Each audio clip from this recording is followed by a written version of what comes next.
ദൈവത്തോട് ചേർന്ന് നടക്കുന്ന, ദൈവത്തെ യഥാർത്ഥമായിട്ട് അറിയുന്ന ഒരു വ്യക്തിക്ക് മാത്രം. ഇരുൾ അടഞ്ഞ വഴികളിൽ തിരുനാളമാകുവാൻ ഇന്നത്തെ ചിന്ത. Praise the Lord. ഇന്നത്തെ ചിന്തയിലേക്ക് ഏവർക്കും സ്വാഗതം. ഇന്നത്തെ ചിന്തയിൽ നാം ചിന്തിച്ചുകൊണ്ടിരിക്കുന്ന ഭാഗം എഹെസ്കേൽ പ്രവചനത്തിന്റെ പുസ്തകമാണല്ലോ. എഹെസ്കേൽ പ്രവചനത്തിന്റെ 46-ാം അധ്യായമാണ് ഇന്ന് നാം ചിന്തിക്കുന്നത്. ഈ അധ്യായത്തിൽ എഹെസ്കേൽ പ്രവാചകനിലൂടെ ദൈവം അരുളി ചെയ്യുന്ന, അല്ലെങ്കിൽ പരിശുദ്ധാത്മാവ് അരുളി ചെയ്യുന്ന ദൈവത്തിന്റെ വചനങ്ങൾ എന്താണെന്ന് നാം പഠിച്ചാൽ ദൈവത്തെ ആരാധിക്കുന്നതിന്റെ പ്രാധാന്യവും ദൈവത്തെ ആരാധിക്കുന്നതിന്റെ വിധങ്ങളും ഒക്കെയാണ് നമുക്ക് കാണുവാനായിട്ട് കഴിയുന്നത്. പ്രിയപ്പെട്ടവരെ, ഞാൻ നിങ്ങളോട് ഓർപ്പിക്കട്ടെ, ദൈവത്തെ ആരാധിക്കുക എന്ന ഒരു കാര്യം നമ്മെ ദൈവം ഏൽപ്പിച്ചിരിക്കുന്ന ഒരു ഉത്തരവാദിത്തമാണ്. ദൈവത്തിന്റെ സൃഷ്ടിയായ നാം, സർവശക്തനായ ആകാശത്തെയും ഭൂമിയെയും സമുദ്രവും അതിലുള്ള സകലവും നിർമ്മിച്ച ദൈവത്തെ ആരാധിക്കുക എന്നുള്ളത് ദൈവം സൃഷ്ടിച്ച മനുഷ്യന്റെ ഉത്തരവാദിത്വത്തിൽപ്പെട്ട കാര്യമാണ്. ആ ഉത്തരവാദിത്വം നാം നിറവേറ്റുക എന്ന ആ ഒരു കാര്യം ദൈവം നമ്മെ കുറിച്ച് ആഗ്രഹിക്കുന്നതാണ്.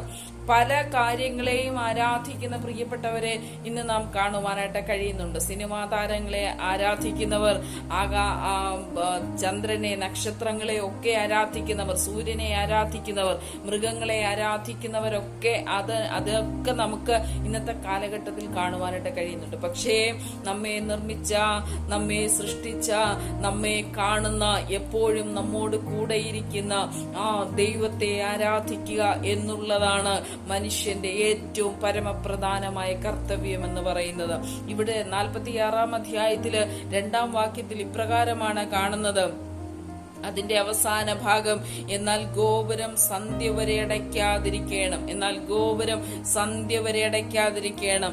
അവൻ ആരാധനയിൽ ഗോപുരം സന്ധ്യ വരെ അടയ്ക്കാതിരിക്കണം. ഏത് സമയത്തും ദൈവത്തോടടുത്ത് ചെല്ലുവാനുള്ള പ്രാഗൽഭ്യം, ദൈവത്തോടടുത്ത് ചെല്ലുവാനുള്ള അനുവാദം ദൈവം നമുക്ക് തന്നിട്ടുണ്ട്.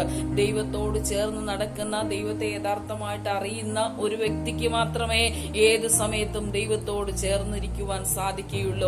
ഏതെങ്കിലും ഒരു അത്യാവശ്യ കാര്യങ്ങൾക്ക് വേണ്ടി, ഒരു സാമ്പത്തിക നേട്ടത്തിന് വേണ്ടി, സാമ്പത്തിക ലാഭത്തിനു വേണ്ടി, അല്ലെങ്കിൽ ഭൗതികമായ ഒരു അനുഗ്രഹത്തിനു വേണ്ടി മാത്രമല്ല ദൈവത്തെ നാം ആരാധിക്കേണ്ടത്, അല്ലെങ്കിൽ ദൈവത്തിന്റെ മുഖത്തേക്ക് നാം നോക്കേണ്ടത്. അവൻ ഏത് സമയത്തും ദൈവത്തെ ആരാധിക്കുവാൻ, ദൈവത്തിന്റെ മുഖത്തേക്ക് നോക്കുവാൻ ഒരു പ്രാഗൽഭ്യം നമുക്കുണ്ടെങ്കിൽ, അല്ലെങ്കിൽ ഒരു ആഗ്രഹം നമുക്കുണ്ടെങ്കിൽ, ആ ദൈവത്തിന്റെ സാന്നിധ്യം ഏത് സമയത്തും നമ്മോട് കൂടെയിരിക്കും. നമ്മെ കരം പിടിച്ച് നടത്തുന്ന, നമ്മെ കരം പിടിച്ച് വഴി നടത്തുന്ന ആ ദൈവത്തിന്റെ സാന്നിധ്യം അനുഭവിപ്പാൻ ദൈവം നമുക്കിടയാക്കി തീർക്കും. പഴയ നിയമ കാലഘട്ടത്തിൽ യാഗങ്ങളായിരുന്നു ദൈവത്തെ ആരാധിക്കുന്നതിനായിട്ട് ദൈവം വെച്ചിരുന്ന നിയമങ്ങളിലൊന്ന്. പക്ഷേ ഇന്നത്തെ കാലഘട്ടത്തിൽ നാം ദൈവത്തെ ആരാധിക്കുന്നത് എപ്രകാരമാണ്? നമ്മെ നിർമ്മിച്ച ദൈവത്തിന്റെ മുൻപാകെ നമ്മെ തന്നെ സമ്പൂർണമായി യാഗമായി സമർപ്പിക്കുക. സമ്പൂർണമായി നമ്മെ തന്നെ ഏൽപ്പിച്ചു കൊടുക്കുക. ഒന്നും ശേഷിക്കാതെ നമ്മുടെ ചിന്തകളെ, നമ്മുടെ ആഗ്രഹങ്ങളെ, നമ്മുടെ വിചാരങ്ങളെ എല്ലാം സമ്പൂർണമായി ദൈവസന്നിധിയിൽ സമർപ്പിച്ചുകൊണ്ട് ദൈവത്തിന് സമ്പൂർണമായ ആരാധന. എന്നെ നിർമ്മിച്ച ദൈവം, എന്നെ നടത്തുന്ന ദൈവം, എന്നെ അറിയുന്ന ദൈവം, എന്നെ കൊണ്ടുപോകുന്ന ദൈവത്തിന് സമ്പൂർണമായി എന്നെ തന്നെ സമർപ്പിച്ചാൽ, ഞാൻ തന്നെ ദൈവസന്നിധിയിൽ യാഗമായി തീർന്നാൽ, ആ ആരാധനയാണ് ഏറ്റവും പ്രാധാന്യം അർഹിക്കുന്നതും ദൈവം നമ്മെ കുറിച്ച് ആഗ്രഹിക്കുന്നത്. ആകയാൽ പ്രിയപ്പെട്ടവരെ, നമ്മെ നിർമ്മിച്ച ദൈവത്തെ, നമ്മെ കാണുന്ന ദൈവത്തെ, നമ്മെ അറിയുന്ന ദൈവത്തെ ആരാധിക്കുവാൻ ഒരാഗ്രഹവും വാഞ്ചയും നമുക്കുണ്ടെങ്കിൽ ആ ദൈവം നമ്മെ അനുഗ്രഹിപ്പാനിടയായിത്തീരും, നമ്മോട് കൂടെ ഇരിക്കുവാനിടയായിത്തീരും. ആമേൻ. മരണശേഷവും നമ്മെ കൈവിടാതെ നിത്യതയിലേക്ക് നമ്മെ കൊണ്ടെത്തിക്കുവാനിടയായിത്തീരും. ആരാധനയ്ക്കായി ഒരാഗ്രഹം നമ്മുടെ മുൻപിൽ വർദ്ധിക്കട്ടെ, നമ്മുടെ ഹൃദയത്തിൽ വർദ്ധിക്കട്ടെ.